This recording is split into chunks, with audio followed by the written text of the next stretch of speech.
into their home. I was wondering if there was someone from the police department that could address that issue, if real quick for me. Yeah, I don't think the chief or the deputy chief is here.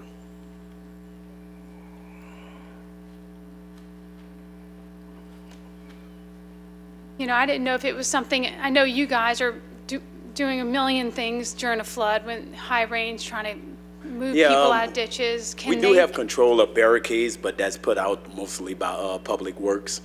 And if we know ahead of time, then we can get barricades put out to the side in the city, within the city limits.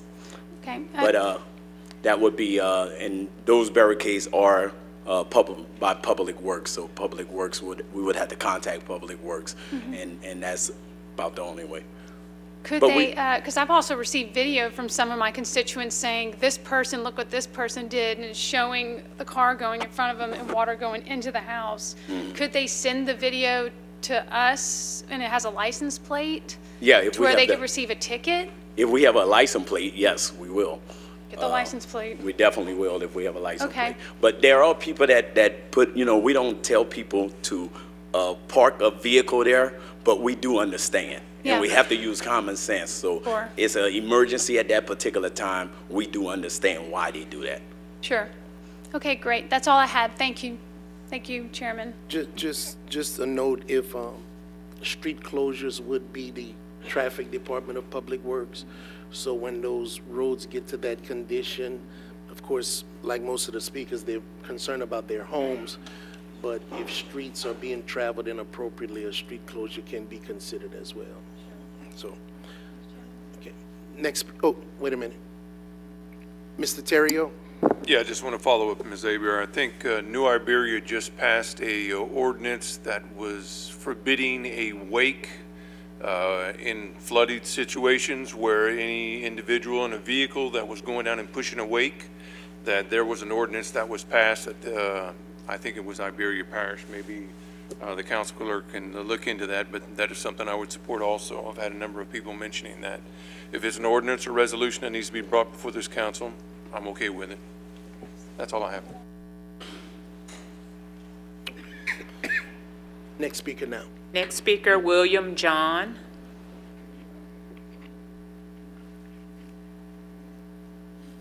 Good evening. My name is Bill John, and I'm the past president of the Plantation Owners Association. And I was involved in the flood of 2016. And I just wanted to paraphrase something that we all know about, and that's what's on the Statue of Liberty in New York City. We are your tired, we are your poor, we are your huddled masses trying to breathe, and we are your people of this parish. You will see many members of our community, 146 that got flooded back in 16. And I was there, and we were pulling people from their homes, people who can't walk, babies, people walking on the levee to try and get out. People on limited fixed income lost their homes, lost their cars, and everybody knows what happened. You know, it's no news. I just want you to know who we are. We're people. We're not assessment numbers. We're not mailboxes. We're not house numbers. We're people who live in that community, and to be honest with you, are scared to death when it rains. Elderly friend of mine, resident, she's 76 years old, fixed income. She has a bag packed at her door, and when it starts to rain, she gets a panic attack. That's what we're about here, and I know everybody sitting behind the desk there understands our plight, and everyone behind there wants to help us. We're asking for your help. I apologize the way I dressed today because we were out putting sandbags, protecting the levee that has eroded away. And as Kyle said, it's 8 inches lower than the historic flood of 16. This was less than 6 inches of rain. We have eroded another 8 inches. On a normal rain, we're going to get flooded again. So we took it upon ourselves to buy the bags, to fill them and start repairing the levees ourselves. And we'll do what it takes to protect ourselves. We're asking you guys, we need the help. The levee needs in repair. Thank you. Thank you. Next speaker. Josh Guillory.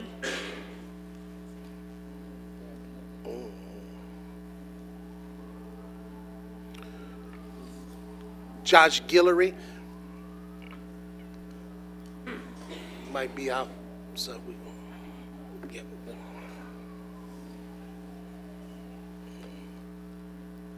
Mr. Mayor, council members, and my fellow members of this community, when I originally scheduled to come speak to you tonight, I had no idea of the severity of the topic that was on the agenda.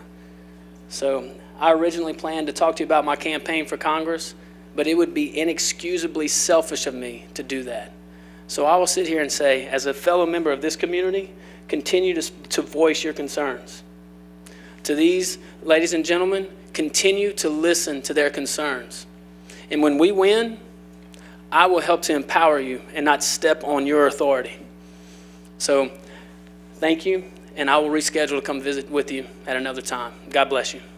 Thank you. Thank you. Next speaker. Jorge Sant.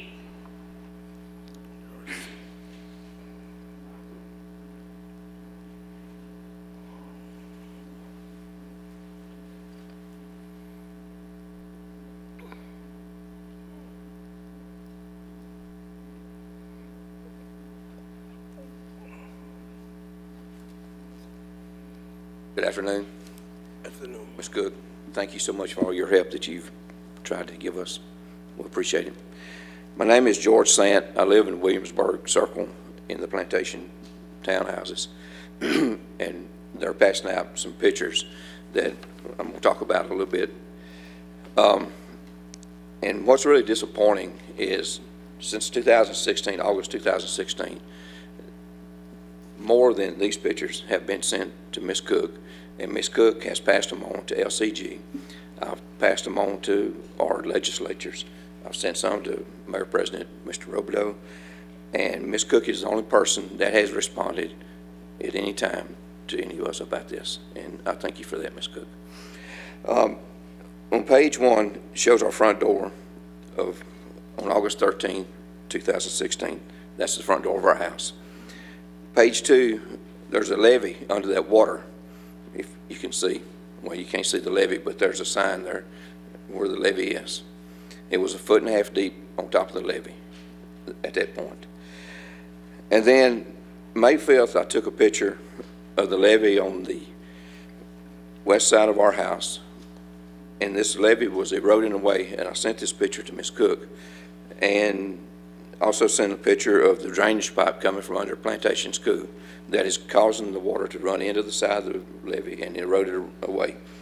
And then on the 19th of May, LCG did come out, and they did make a temporary repair to the levee. And that same day, they also cleaned out on the other end of the coulee, they cleaned out some of the debris and stuff that was in the coulee.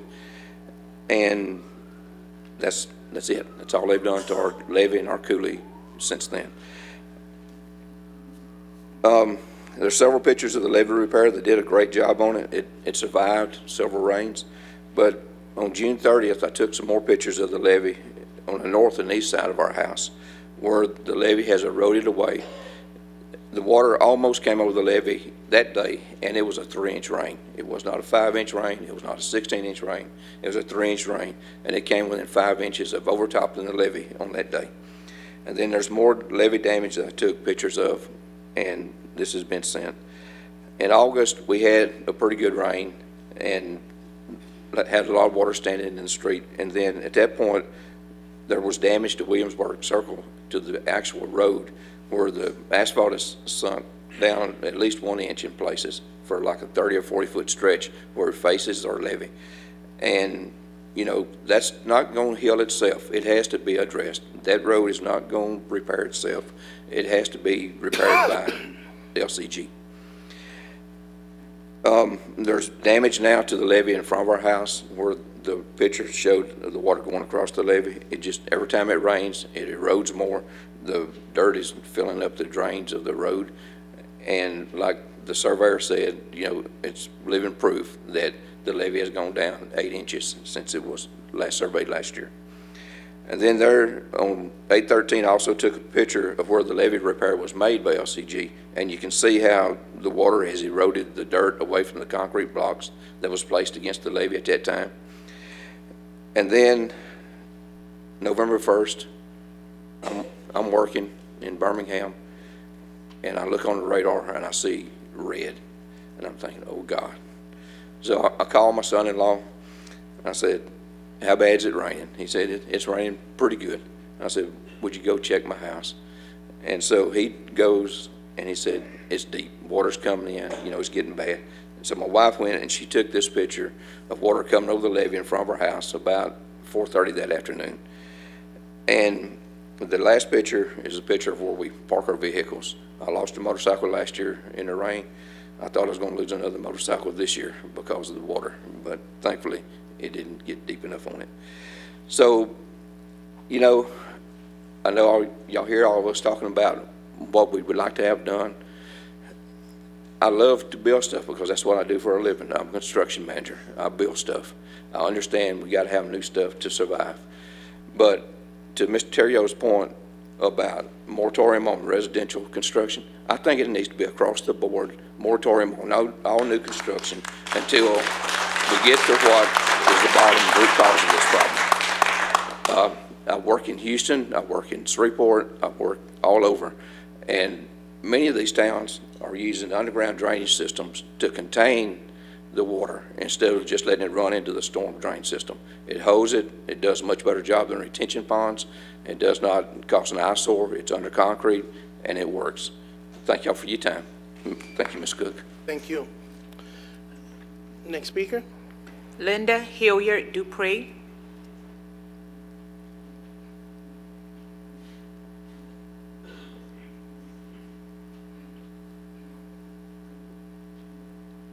Good evening.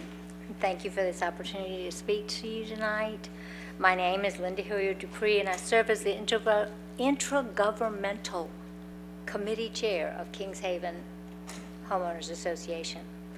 I'd also like to say thank you to everyone who worked on getting information to the public regarding the rededication of the public health millage. Now, with the approval of the rededication of funds, drainage and flooding issues in our parish can be prioritized and addressed. Tonight, we are here to make our subdivision drainage needs known. Kingshaven subdivision, developed in 2001, is located on the south side of Lafayette, near Como High School. Part of our subdivision is bordered by the Isaac Verrett Coulee. Since 2001, there have been instances of significant ponding in Kingshaven subdivision streets near the Isaac Verrett Coulee. Fortunately, the ponding did not result in flooding of homes. In 2006, the Lafayette Public Works Department installed a bladder valve in the coulee to address the ponding problem. In August 2016, Kingshaven subdivision experienced significant flooding. It was a tragic, catastrophic event. Many residents had to be evacuated, and the homes that flooded suffered significant damage. The rains on November 1st of this year were torrential. Water ponded in our streets again, reaching waist-high level. Water crept up driveways, leaving marks on garage doors and foundations. Residents had to park cars on higher streets and wade to their homes. Our residents and residents of many parts of the state are traumatized by past flooding. They live in a state of extreme anxiety every time a storm is predicted. Not that you haven't heard that tonight. Now is the time to be proactive in correcting the problems. We have to plan for and anticipate torrential rainfall. We cannot assume these were aberrant historic events. They're happening entirely too often. A proactive effort in dealing with Lafayette drainage and flooding issues must be parish-wide.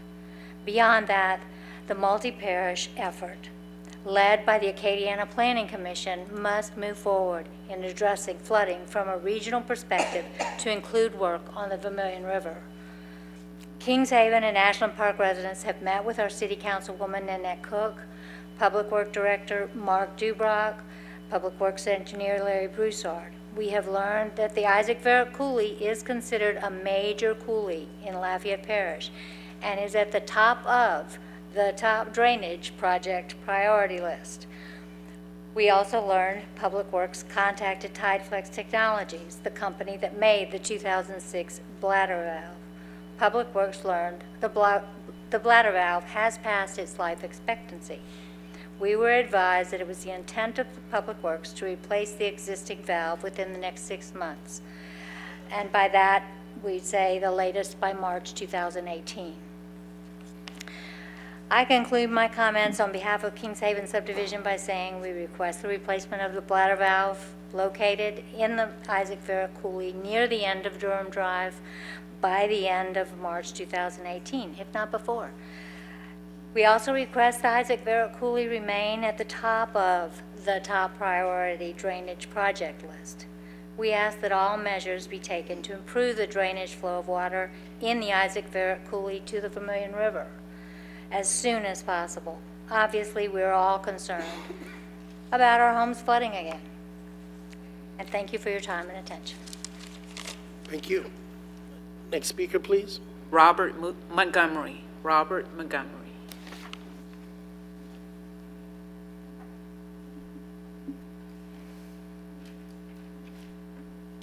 Hi, how are y'all?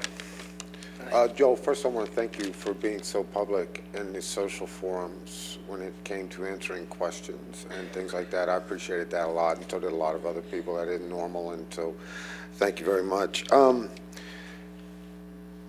As time went on after last year's flood, you know, I kind of grouped people into about 3 different categories. The ones that did flood, the ones that flooded and had no insurance like me, and the ones that had flood and did flood and had insurance, and the ones that didn't flood at all.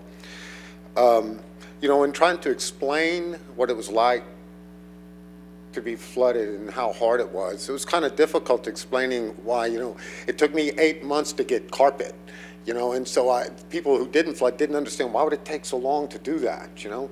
It was the amount of stress, the amount of all the things it took to put a house back together when you don't have money to do it. You know, I think I got about 1/3 of what I really needed to fix my house from FEMA. And so, you know, explaining that to a lot of people is very difficult, but you know what I would tell everybody. And so, you know, when you were trying to explain it, that, you know, I'd be excited. I'll never flood again. I tell them that every time.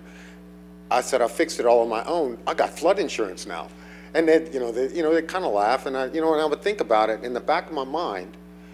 I was thinking, you know, I'm kind of right, because it took those last bit of rains on that Sunday or Saturday, whatever it was, on August 16th, for me to actually flood. So I'm thinking, you know, it was a historic flood. It was, what, it was a 500 or 1,000-year flood. And it just took the last little bit of that for me to flood. So I'm thinking, you know, 2016, it's a 500-year flood. By 2516, I'm going to be living in another neighborhood, so I should never flood again, you know. I should never have to worry about it, but I got flood insurance. For 15 years, I lived there, and we went through 5-year, 10-year, 100-year floods, and we never had a problem. Then 2 weeks ago happened, or November 1st happened.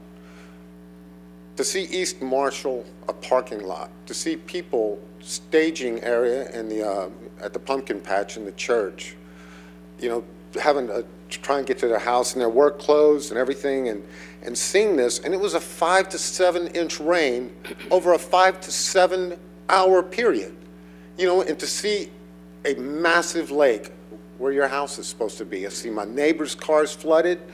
I see my 80-year-old neighbors next to me soaking wet in their clothes, walking around their house trying to determine where, if the water's coming in, it's lapping at their door. Something's changed over 2 years. Something has changed. What is it? We haven't done anything different as residents. It is a development. You know it is. I know it is. But so we ask for, you know, who's accountable for this? Well, you know, nobody's accountable. As a matter of fact, I read that we didn't pass enough taxes to be able to make this happen. So y'all make us accountable as residents. So we asked for solutions. What solutions have we been given? We rededicated the plant. That's great. The tax plant. That's fantastic. But there's still no plan. Here we're at the top of the list on the Isaac Vero Cooley. But so I'm thinking, you know, I'm not using this term legal or sinister, but has there been malfeasance in the thought processes in designing these new developments? You know, something's different. So there's no accountability. There's no solid solutions to an issue, you know, on how to fix it. And so I know it's going to be a daunting task to fix everything that needs to be fixed. I redid my house with no extra money. You know, FEMA didn't give me enough, like I said. But how do you figure the cost of the amount compared to the cost of what it's doing to people? And then when does actually the word malfeasance become sinister and legal? At some point, something has to be done. And something has to be done quickly, because we're going to have another rain coming up here very shortly. The same thing's going to happen. People are going to flood, and it's going to, and right now the property values are just being destroyed around our area. We just want it fixed. We trust you to do it. You have the money now coming. We want to make sure that the Isaac Vero Cooley is at the top of your priority, and I hear it is, actually. It's one of the first times I heard it is. And so we appreciate you doing everything to try and help us. All right, so thank you, and that's really all I have to say. Thank you. Next speaker, please. Gary Kingsland.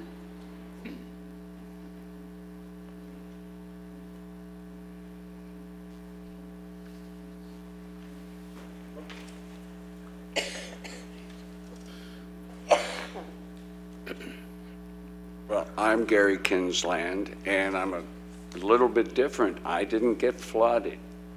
I live in St. Landry Parish. I've lived there for 40 years. I'm a geologist, a geology professor at the University of Louisiana.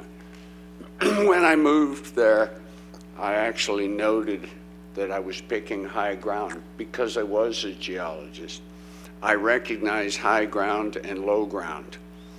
Lately, I've looked at the whole region that is along what people are calling Isaac Vero Cooley.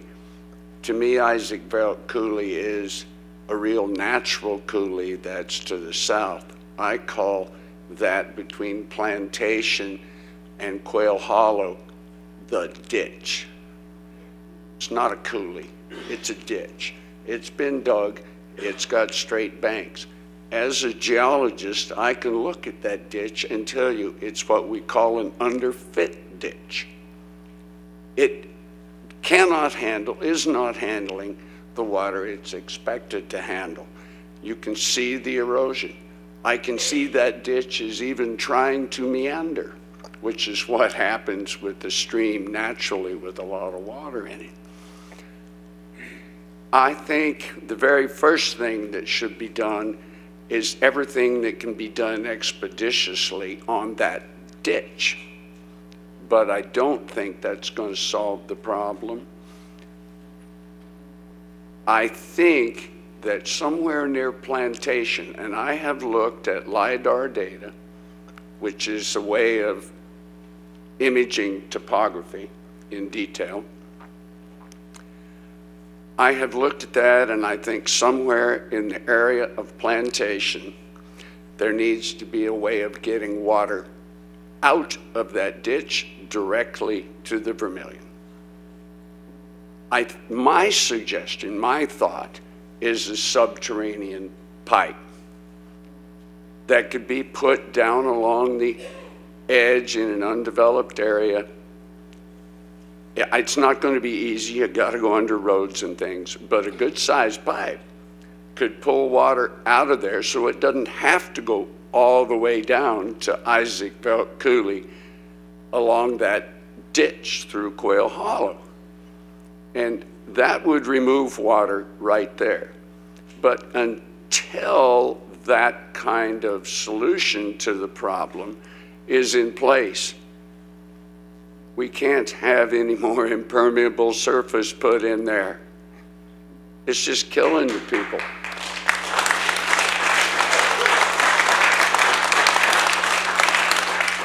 I wrote a paper back in the 90s because I've been looking at flooding in Lafayette since the 90s. It was a big thing in the 90s. Maybe some of you remember. Most of that flooding was river flooding. And I wrote a paper that showed up until like 1950, flooding on the Vermilion was once every 10 years, based on Army Corps information.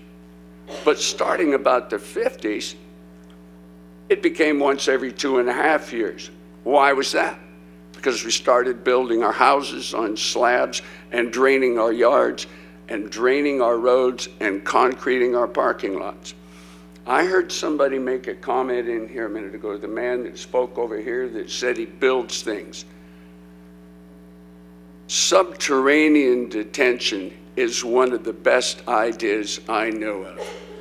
Every time you build a concrete parking lot, you can bury pipes under that parking lot that take the runoff from that lot and hold it in there and let it out slowly. I haven't seen anybody do subterranean. We don't want to take up our surface area by building surface detention because that's valuable land.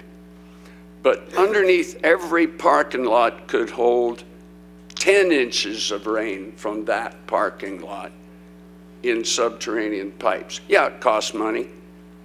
Where it belongs with the people who are building those things, not on us, or not me, I don't flood, it's St. Landry, but not on these people who don't deserve to be flooded because somebody else won't spend the money to hold the water.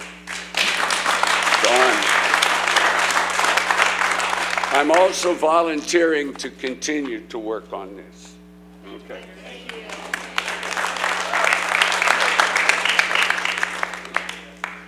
Andrew Abear.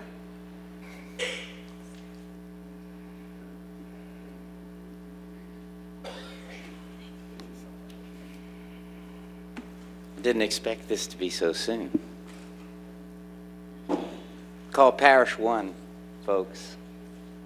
You have 6 different jurisdictions of drainage that you have to deal with.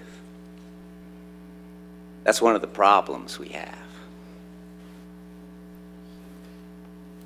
Mr. Conk, you corrected me when I said last meeting that the jurisdiction of the city parish government was the unincorporated areas in the city of Lafayette only.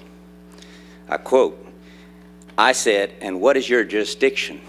And you said, the parish. So a lot of people refer to y'all as the mayor and city council tonight. And in reality, ladies and gentlemen, they're the acting mayor of the city of Lafayette and the acting city council of the city of Lafayette, because they're elected by the parish, not by the residents who pay city property taxes and who live in this town. So what I really want is a mayor who would represent my city interest to negotiate out of the parish laws. I understand the mayor of Broussard, Scott, Carencro, and Dusson can negotiate out of that. So when you pass a law like a smoking ban and you're a parish jurisdiction, why doesn't that apply to the small towns if that's your jurisdiction? Why do you discriminate against us? The codes, the zoning, Metro Code, the ability to build according to the Unified Development Code can be overruled by the small towns. They don't have to have the retention basins as bad as we do. Parish 1. I asked to de-annex my property in March of last year. I filed a petition to de-annex my property. I have yet to receive any information on that. So I'm requesting tonight, please provide an ordinance to de-annex my property. And if you can't do that, then please provide me the proper LCG documents I need to fill out to get that petition to you, and the procedures LCG uses to de-annex my property. Because I'm tired of paying high property taxes. I found it interesting that there was an article about the parish sheriff's department that said LCG went out there and tagged some machines with Lafayette Consolidated Government logos, saying they own it. Well, I received this mailer about LUS Fiber, and there's no LCG logo on it. So I don't understand why you tag certain vehicles, parish LCGs, you don't tag the city police department, the fire department, because you're just acting as a city government. I think it's time to be parish one, de-annex all the property of the city of Lafayette. We become one, we pay one parish tax. We have one flood district, since you're the governing authority of the entire parish, that can take care of those drainage issues. I have a way of funding that also. It came to my attention that y'all only have 2 meetings a month now. About 2 years ago, y'all had 3 meetings a month. So y'all cut y'all work time by 1/3. I'd like to suggest y'all cut y'all salaries by 1/3. Give that money to drainage. Now, I think it's time to unite. We voted to merge the city and the parish. It's time to do that. I pointed out to y'all that I think District 9 represents 6% of the city registered voters, and District 1 represents 100% of the city voters. District 6 represents 100% of the city voters. That is taxation without equal representation. It is time to correct that. You have the power to do it.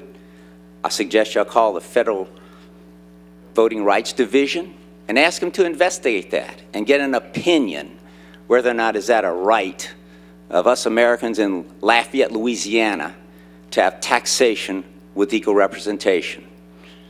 Thank you. Thank you. Next speaker, please. Melanie Brevis.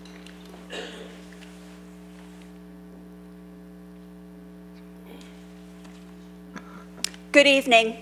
My name is Melanie Brevis. I'm a resident of Lafayette. I live in Broadmoor, and I was very nervous about coming up here and speaking tonight. And as I was watching everyone else that came before me, I was just thinking about what a diverse group we are. And if we were up here talking about religion or what Donald Trump tweeted today or a host of other things, you would hear a variety of opinions. All of us have come up here tonight and have talked about flooding, and we have all been very united in our opinions and what we are saying. And I hope that has an impact on all of you and that you take what we're saying tonight to heart. In August, there was about 14 of us in Broadmoor who emailed Councilwoman Hebert and also Councilman Conk about some of our drainage issues and our concerns about flooding in our neighborhood since 2016. Because before that time, we were always one of those neighborhoods that never flooded. We have appreciated responses from both council people, but we have received absolutely no follow-up from Public Works, and we did follow up with an email to our council people on November 1st. We are extremely concerned, in addition to our poor drainage, all of the new construction that is happening up and down Robley and South City. It has had a ripple effect on our neighborhood in Broadmoor. All of that water that used to pool on empty fields where the Ansley apartment complex, the Kia dealership, and everything else that's being built over towards the library, water can no longer go there. It's pooling onto Ambassador, and it's also pooling back into our neighborhood, which has created heavy flooding and basically makes it impossible for us to get in and out of our neighborhoods when it's raining. Like other people have said, this has become much too common.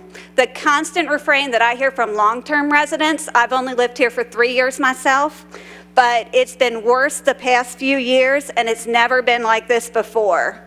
And even though I've only lived here for 3 years, I know I've seen heavy rains. I actually lived in Plantation Townhomes when my family first moved down here. We lived there between fall of 2014 and early 2016. There were some very heavy rains during 2015, and we did not flood.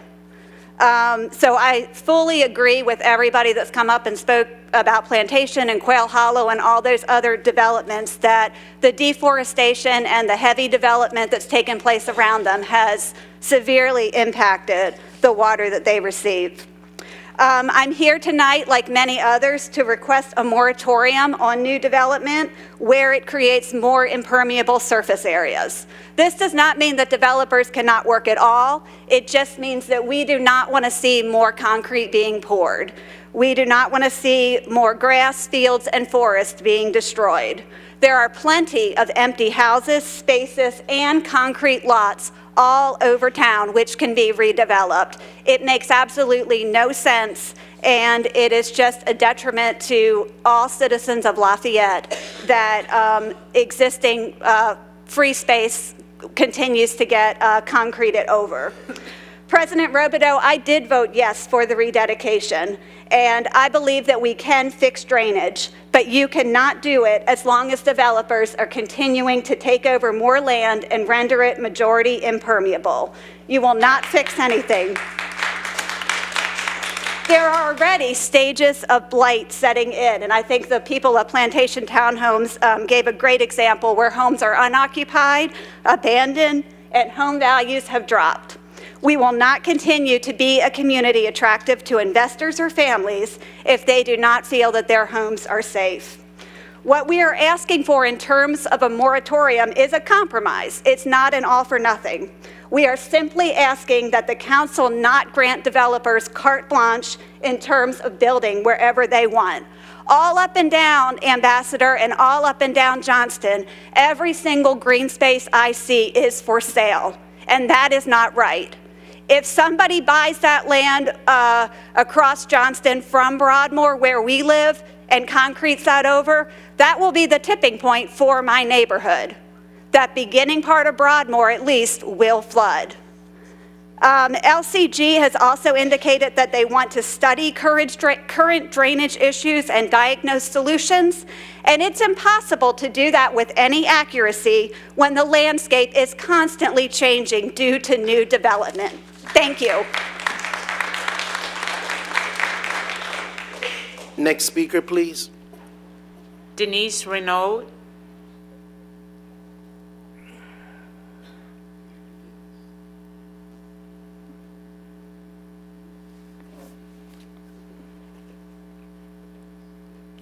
Denise?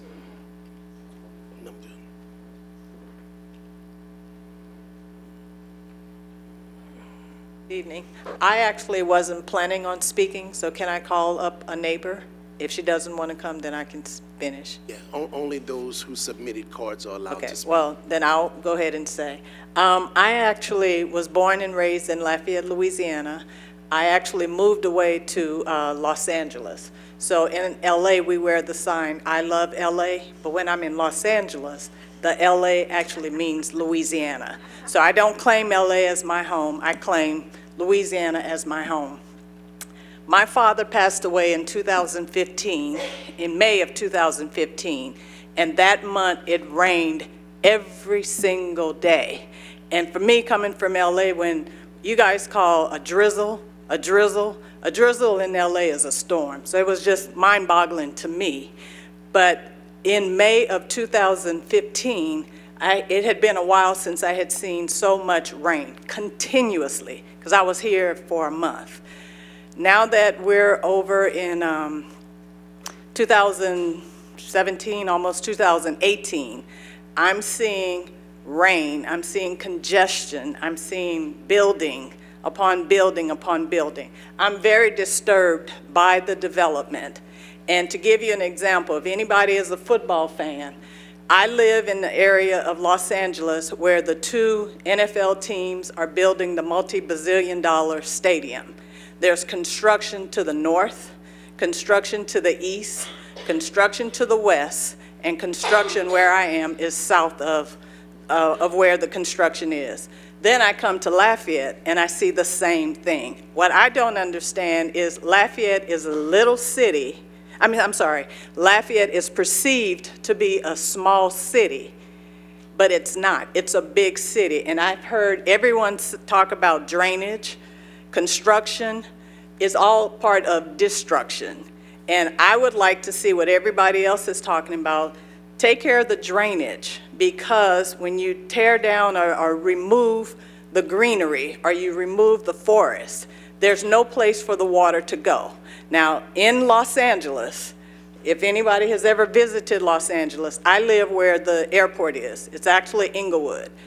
Everything, even in what they call rain, well, it's not rain, but it's LA. What they consider rain, you guys consider drizzle. It's a big difference, because when it starts to drizzle or rain in Los Angeles, it creates flooding, unlike the flooding here, because it continuously downpours. They have freeway systems. They don't have the greenery that we have here. So it's creating a problem that if you guys don't address it, it's going to get worse. And what I'd like to see the city or the parish or whatever Lafayette is called now, I would like to see you guys think in terms of a metropolitan city. You have to do the infrastructure. Lafayette is not a small town. This is no longer Mayberry, folks. We got to get with the program. I live off of, my parents' home is off of Verrott School Road. I, for the life of me, don't understand traffic in Lafayette. I don't get it, I'm sorry. Where I live, again, we have the international airport. I live in the middle of 5 different freeways. I can go north, south, east, or west to get out of traffic. And my freeway, the freeway of choice, is 10 lanes. 10 going north, 10 going south. When I get on Verrott School Road and it's a dead stop, I don't get it. I don't get it, I'm sorry. So I love LA, this LA, not the other LA. If I can take the weather from Los Angeles and bring it here, oh, I'm here. But unfortunately, I can't. So for the sake of time, please address the drainage. Please address the moratorium on impermeable surfaces. And please, please, please do not destroy the greenery. Thank you. Next speaker, please. Barbara Robertson.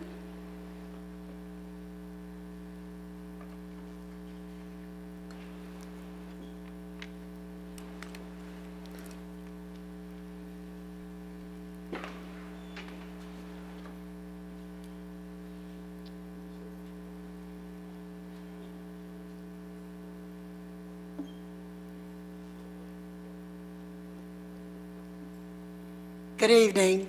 Denise, I want to thank you for the beautiful presentation that she gave. Denise's mother is a neighbor of mine.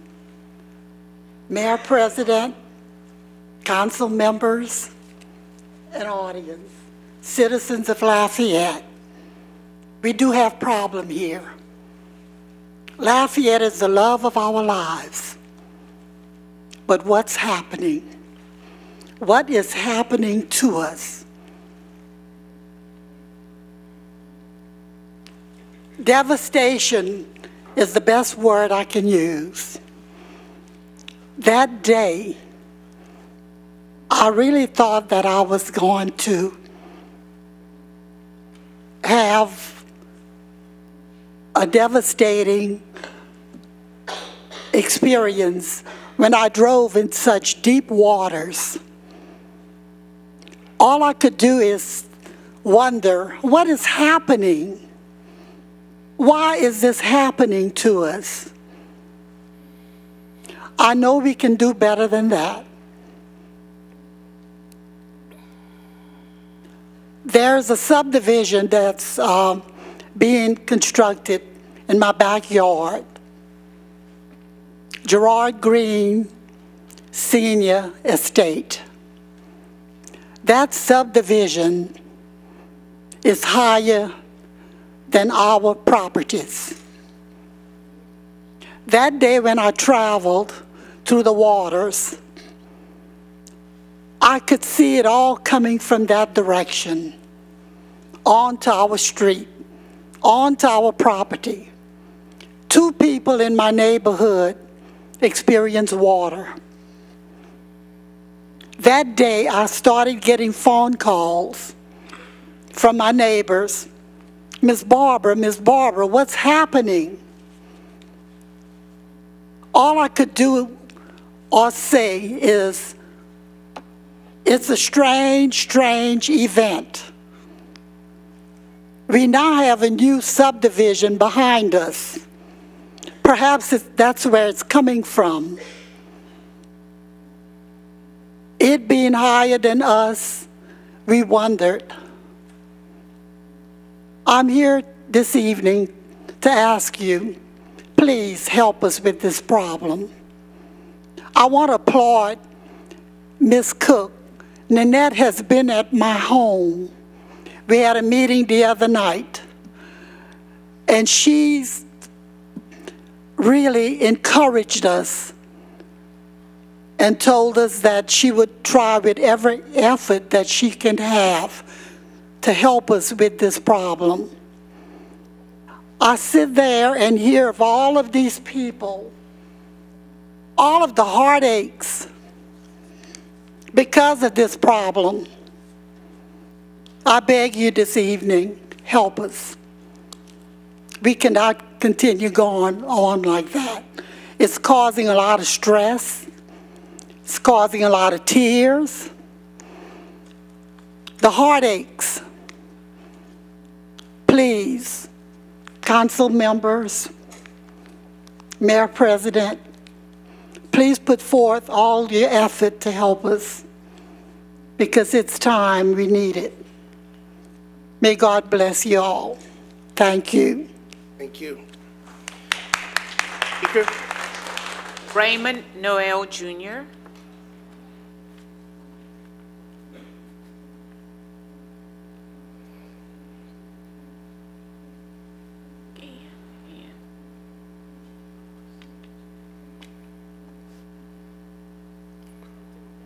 Raymond Noel, Jr.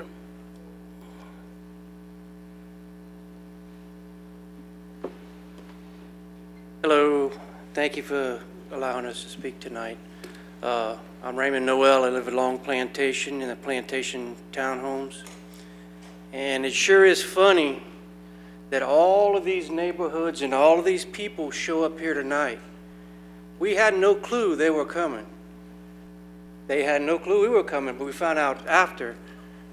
There is a problem, and I'm not going through everything again, just be repetitious, but please help us. We need drainage. They drain right downstream from us. And when they back up, we back up. There's a drainage issue because we're all showing up. And it's not because of the tax. It's because of the second flood in November. I understand the 100-year flood, which didn't make sense why some people flooded that had never flooded before, and we had the same kind of rains. But this 5.5-inch rain is a big problem. It's a big, big problem. So please help us. And I'm not going to keep my whole 5 minutes. Thank you. Thank you. Next speaker, please. Wayne Hebert.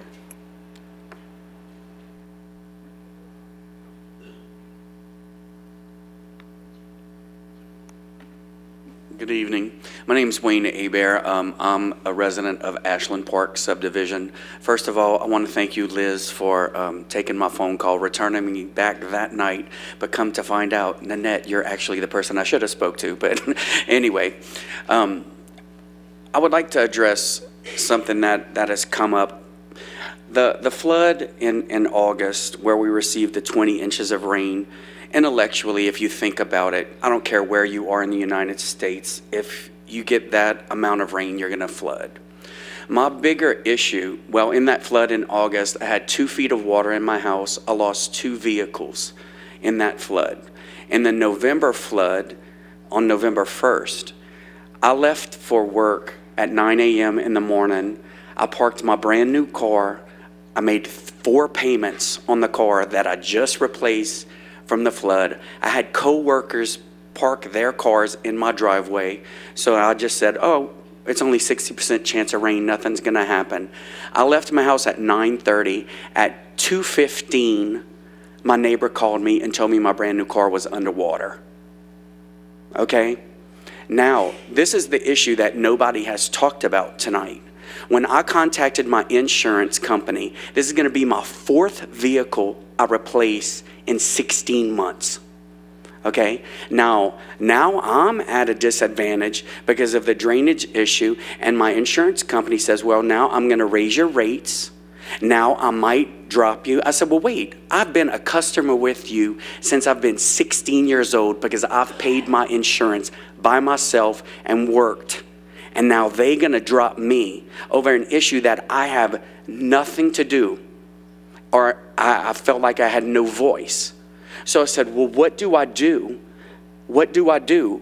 They said, you could do one thing. Why don't you raise your house? I said, raise my house. I said, so, okay, I'm going to look at seeing how much it would cost me to raise my house. The lowest estimate that I had was an additional $40,000 to raise my house. Okay? So let's just financially, let's look at this. I lost my car. I'm out another $10,000. It took $260,000 to fix my house the first time. Now, with the flood that backed up from the coulee, I have a mold problem now in my house that I've never had before. So it's just constant things that I have to keep going back on my homeowner's policy. And the thing about it is I don't want to leave. I love Lafayette. This is my home. I'm impassioned about this place. It's an incredible place. We have incredible people. But the issue that I keep having is that when I called your officer, to be frankly and open and honest with you, nobody called me back. I called the drainage boards, nobody called me back. The only person who called me back was Miss Hebert. And she stayed on the phone with me for 45 minutes. And I'm not being adversarial in any way, but when I called my insurance company and they told me that they are considering dropping me, I said, well, what do you suggest that I do? Their first response was, why don't you get your neighbors together and y'all file a class action lawsuit against the city of Lafayette? I don't want to go that route because the solution is easy. There is no reason why I can't leave my house, park my car in front of my house, go to work in Baton Rouge. I did not get back into my house on November 1st until 11:45 that night. I went right around Lafayette to look at what neighborhoods flooded and drained. Every neighborhood drained in Lafayette except Plantation, Quail Hollow, Ashland Park, and Kings Haven. The issue that you must address is that drain going to the Vermilion River does not drain. It actually backs up. It holds the water, so there's nowhere for the water to go. Please, whatever you do, and I voted for the tax, and I'm going to hold y'all accountable that coulee needs to be #1 priority. #1. And on your beautiful pamphlet that you sent to us in the mail, I saw that y'all were addressing issues in Karen Crow, y'all were addressing issues in Youngsville. Never once on that brochure was anything about that coulee. So where is it that that's going to be #1? That's what I want to know. Thank you. Good.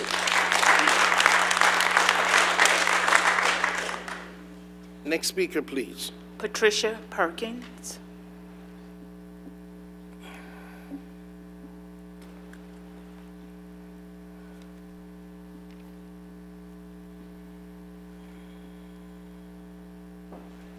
Before I begin, I definitely want to thank Nanette Cook for her timeless effort to come to Plantation. Every time we called her, she returned everyone's phone calls. I sent pictures. She would get back to me right away.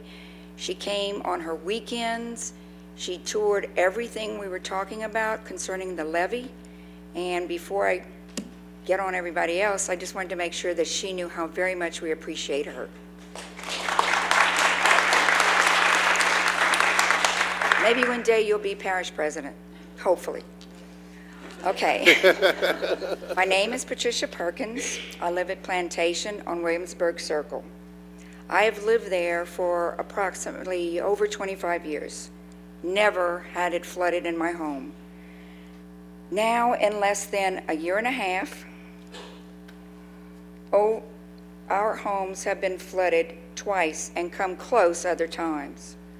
Apparently, there is more going on or not going on with regards to the frequent changes in our area. I believe that there are a lot of things which are contributing to this. Levee breaches, pumps not working,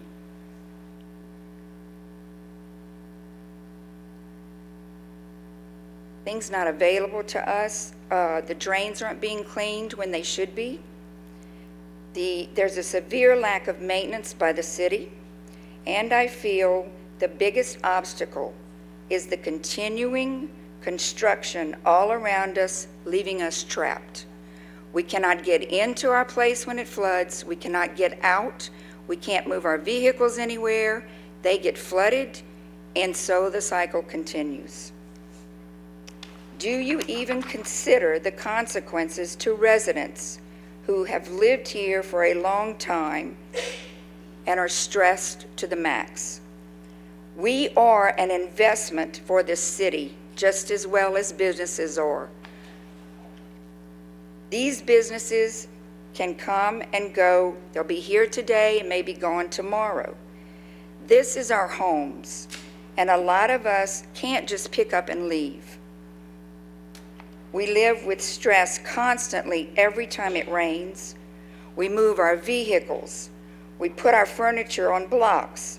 We carry what we can upstairs. Would you want to live like that?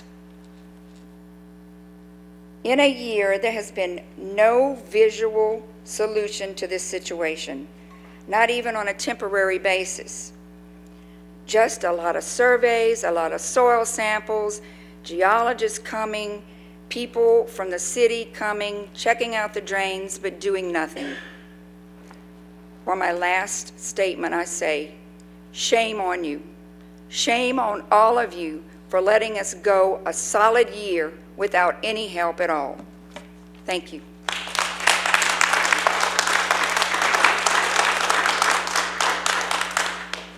So I'm going to ask again, like I asked at the beginning of the meeting, if you could refrain from clapping in between speakers, it will allow us to move through. We on speaker number 25, agenda item number 5. So if you could restrain from clapping, that would assist us tremendously. Next speaker, please. Sally Bellinger.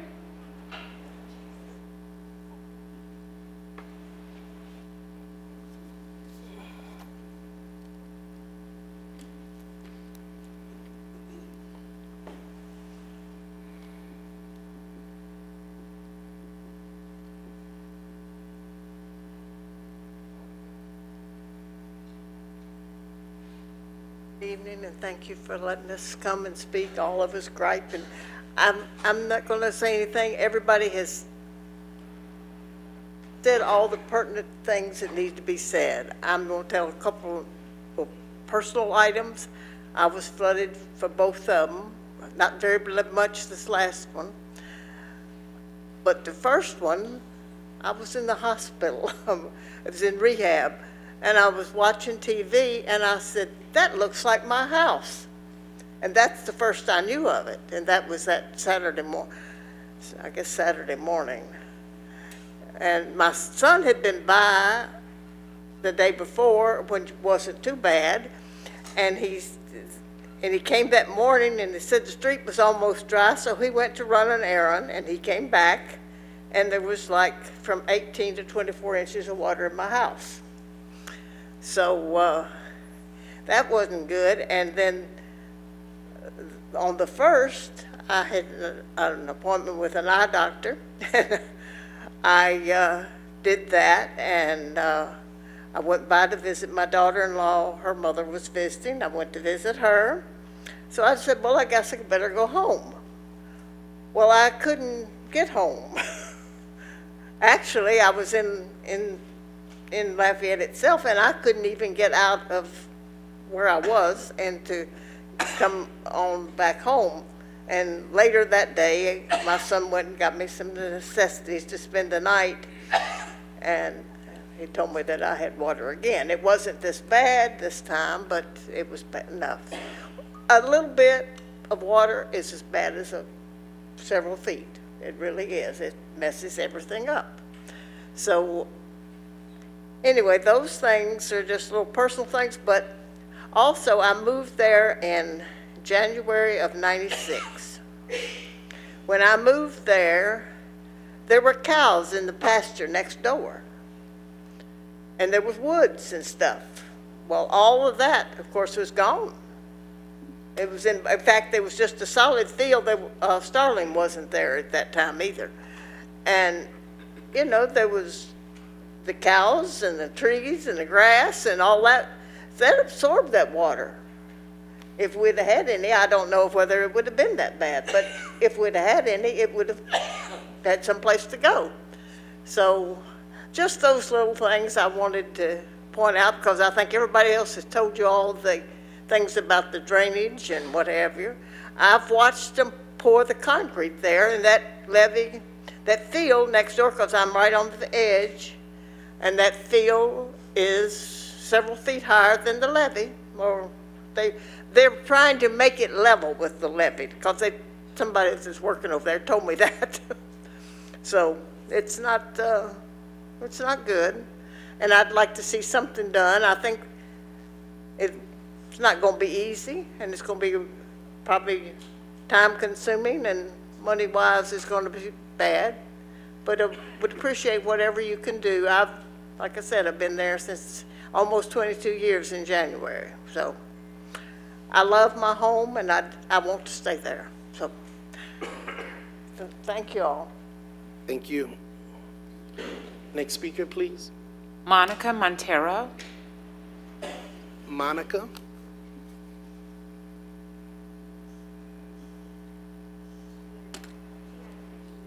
She left. Just call her name in the lobby just to make sure, please. Nobody's out there? Okay. Next speaker, please. Sandra Malonsa. Sandra Malonsa.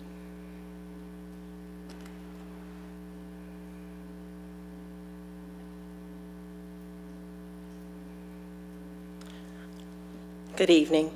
My name is Sandra Malonsa, and I've been a resident of Green Farm Road since 1976. And everything that was said before me, I totally agree with. The only thing I want to share with you, what happened to me on November 1st. I was coming home from work. It was about 3 o'clock. I came down Kali Saloon Road. I turned onto Rue Louis. When I got halfway down Rue Louis, they had policemen turning us around. They had all of this water. And when I saw that, I was, oh my God. So I had to detour. And when I got to the Verrott School Road, I turned onto Tolson Road. Well, when I got down Tolson Road, going towards Green Road, I had to drive very, very slowly right in the middle of the road because there was so much water. When I turned onto Green Road from Tolson, there was water all the way to Green Farm and Green Road. I looked towards Green Road going towards Verrott, and it was flooded. I turned on Green Farm Road where I live. It wasn't flooded. They had water in the ditch, but it wasn't flooded. It was such a terrifying feeling. I've been there for 41 years. This has never happened. The only change that has occurred is the new subdivision that's being built. It doesn't take a rocket scientist to understand what's happening. Please, give us your attention. Give us your concern. It's scary. Thank you. Thank you. Next speaker, please. Glenn Glenn Mood.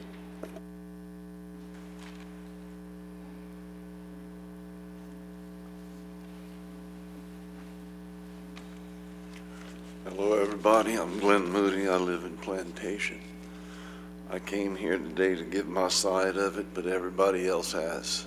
And I appreciate and respect everything they've done in their research. I especially liked what the professor of UL gave.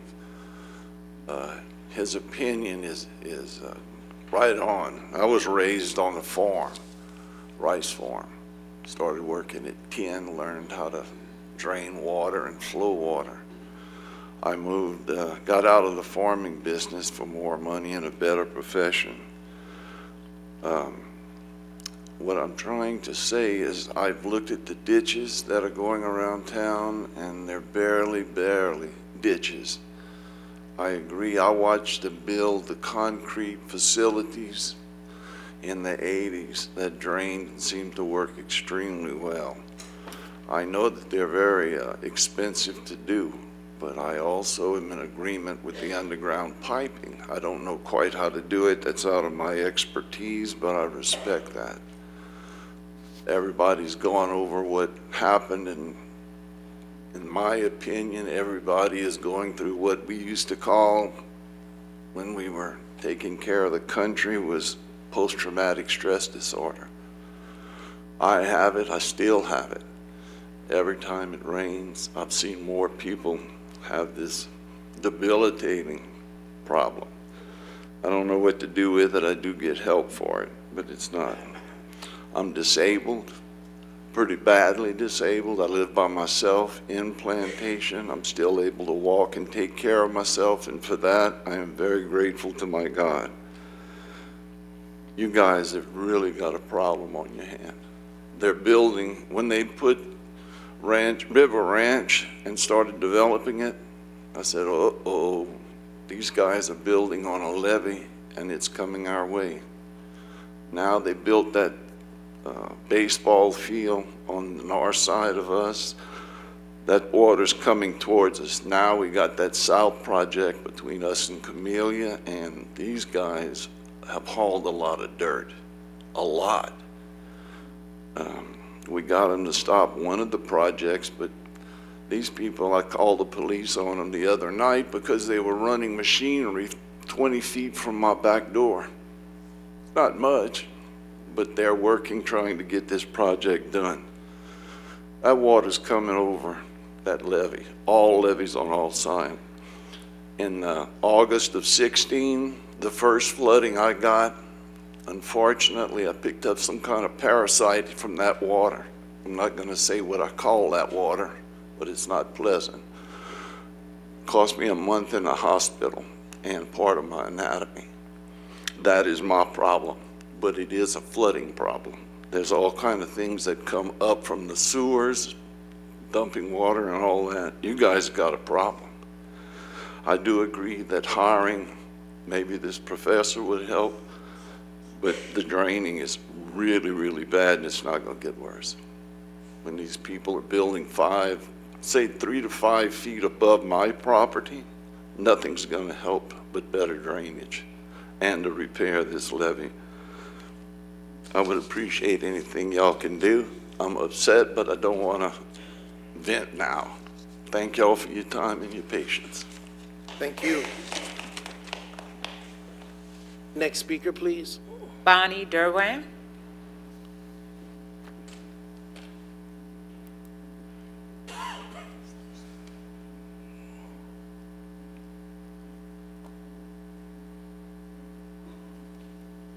Hi, Bonnie Derwa. I am at Plantation. In 2008, I thought I had my little piece of heaven on earth, and I love living there. And of course, in 2016, I, like all the other 146 of us total in that little area, had at least 17 inches inside. And I had to wait. At that time, I had 2 bad knees. Now I have 2 new knees. But at that time, I had to wade through hip-deep water with my hand on my daughter's shoulder and my neighbor's hand on my shoulder And she says, my daughter says, Mom, keep your hand on my shoulder and step where I step because there's some holes and things. And she took me from my apartment to the levee where Park Lafayette is now. That levee had some dry spots. And we went to the front, waded through the water, and got out. So everybody's told you about that, and I don't want to repeat everything else. I have heard that some people have been making phone calls and not getting return calls.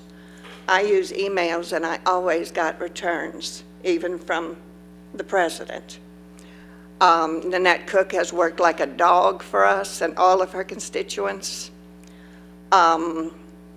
Public Works returned my emails, but usually the problem was there was no money. That was the main problem. I appreciate the election and word got out.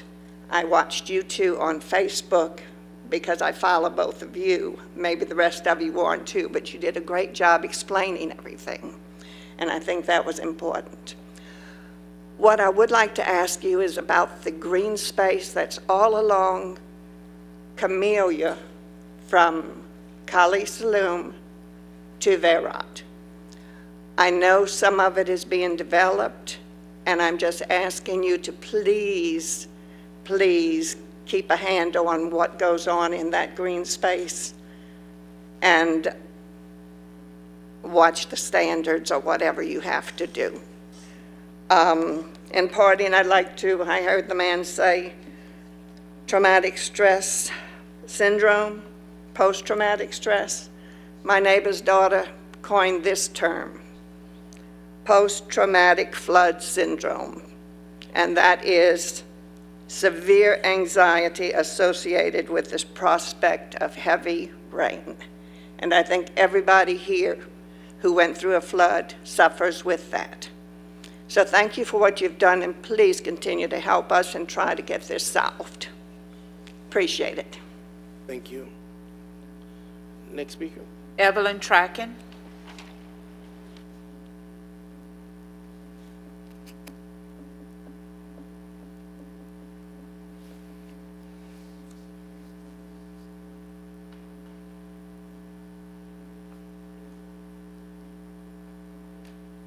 My name is Evelyn Trahan, and I've lived in Plantation for 17 years. I'm a widow, and I'm 80 years old. And when we moved there, my husband had just been diagnosed with leukemia, and so we began looking for a safe place for me, and we found Plantation, and he thought that that would be a good place. So he lived only 2.5 years after that, but he died with the belief that I would be okay. Well, things changed, and in 2016, I flooded out of my home. I lost my car, and I lost my little dog. Had to be put down because he was blind, and he was so stressed that I had to put him down. So now I had lost everything.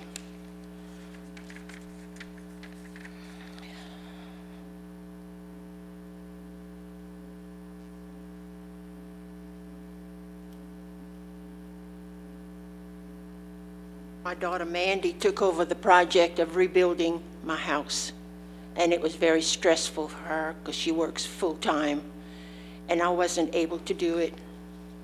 So she took it over and did a good job on it. And this past November 1st, I flooded again, and my car got water in it. It wasn't totaled, but I had to take it to a place to clean it out and dry it out, and that cost me $300.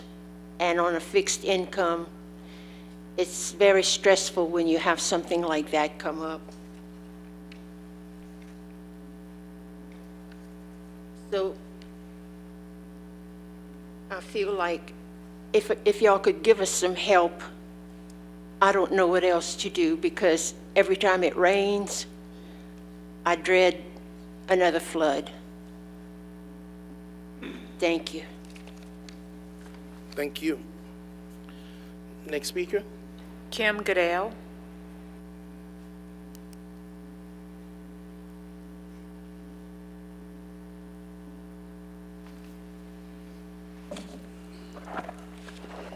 Thank you, Mayor and Councilman, Councilwomen, patiently listening tonight to all the concerns of your constituents. One of the biggest aspects of protection of our water resources is effective stormwater management and drainage.